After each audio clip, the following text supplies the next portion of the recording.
సముద్రతీరంలో ఉరుముల్లా ఎగసిపడుతున్న అలలు ఆకాశాన్ని తాకుతుండగా తలవంచి కూర్చున్న హనుమంతుని మౌనాన్ని చీల్చుతూ జాంబవంతుడు మృదువుగా పలికాడు. హనుమా, ఇది సందేహం కాదు, నీలో నిద్రిస్తున్న మహాశక్తి మౌనం.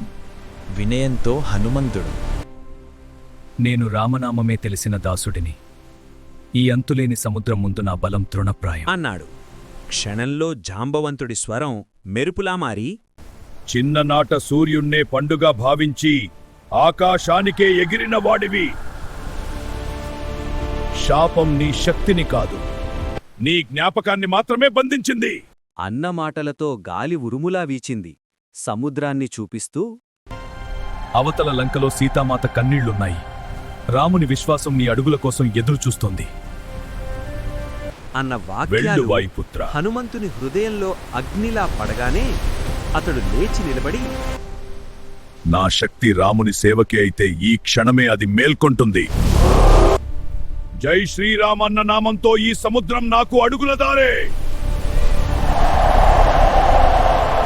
అని గర్జించగా అతని రూపం క్షణంలో విస్తరించి భూమి కంపించింది. అలలు నిశ్శబ్దమయ్యాయి.